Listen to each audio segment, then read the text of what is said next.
kuwaelekeza namna kuomba hiyo kuhusu majeraha. Then baada ya hapo tutaomba Mungu atusaidie kusimama katika nafasi zetu na zamu zetu kwa na discipline kwenye maisha yetu. Tukao tumemaliza, nasubiria maswali kadhaa, basi waongoze wenye kuomba dakika 5 tu. Sawa.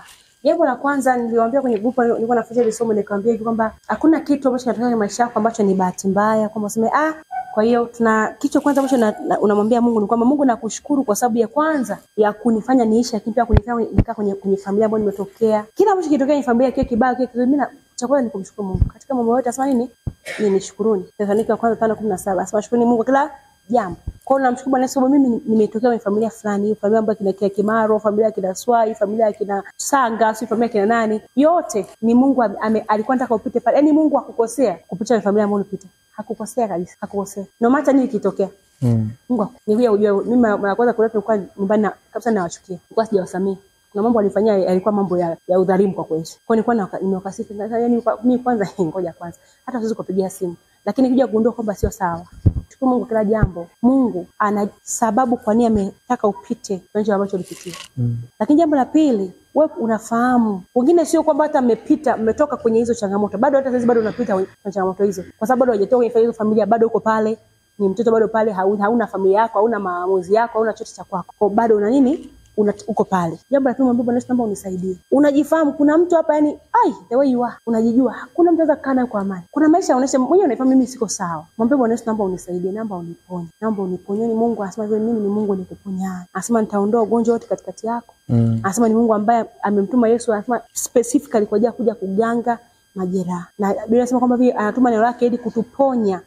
Hakusema kutuponya na ugonjwa gani? Kukuponya na majeraha yako. Mungu anataka upone. Mungu anataka upone. Mimi nimekuja kujifunza Mungu anataka upone. Mungu anataka upone. Ile kama unataka kupona ni wewe umeamua, lakini Mungu anataka upone. Yes. Mungu anataka upone. Alafu kisha muomba Mungu naomba unisaidie. Hiki kitu ambacho nakipitia, hii tabia ambayo ninayo, hii aina ya mtazamo ambao ninayo. Kuna mtu anasema mimi siwezi kuolewa. Mtana damu anasema mimi siwezi kuolewa.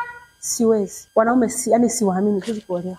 Mambo ambayo nafanya mamangu na dada zangu siwezi kuolewa. Hiyo sio sawa. Mimi nikifika kama nitafanya hivi na hivi. Yaani kuna aina fanya maisha ambayo mtu anakuwa nayo. Huko nje anaimba mapambio, ni praise leader kabisa, ni kiongozi wa maombi kabisa, lakini ndani yani ana matatizo.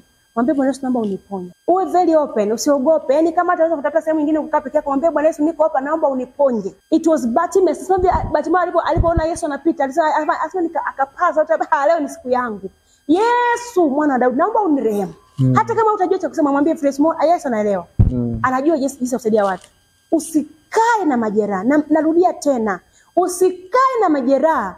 Mtu mwenye majeraha ni mtu ambaye anafanya jambo lolote wakati wowote. Ni muuaji ambaye bado hajapata chance ya kuua. Ni mtu anaweza kufungwa jela kwa sababu bado hajapata chance ya kwenda jela. Mwambie Yesu naomba uniponye. Ni kweli mimi ninavyojiona hapa, najiona kabisa na changamoto.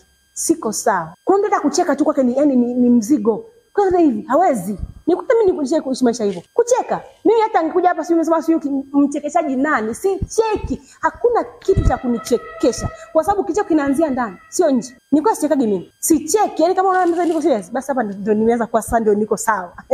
Nilikuwa hatari. Yaani sicheki anything.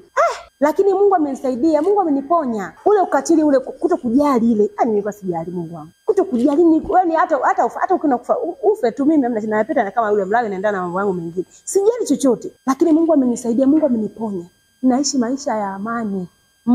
Yani it is well with my soul. It is well with my soul. Mungu ameniponya. Ninatamani kila binti nikimuona. Mimi naumia moyo nikutana na binti, najua sasa huyu ana majeraha, huyu ameumia huyu. Alafu sijui namna ya kumsaidia. Nikipata chance kama hivyo kuongea na binti, natamani kila binti apone. Sio sifa kukaa na majeraha. Yes sana, mtu amekatwa na kitu damu zinatoka, anasema mnaona damu zinatoka, mnaona? Ni sifa. Unakaribia kufa kwa sababu unapoteza damu pale. Sio sifa kukaa. Unajua mimi yani mimi hapa nikasirika, yani sio sifa. Unaishi maisha magumu na hujajua. Mungu amenielewa watu wa Mungu. Kwa jambo la kwanza mwambie Mungu, jambo ambalo nimepitia hata kama ni gumu kiasi gani, mimi nakushukuru.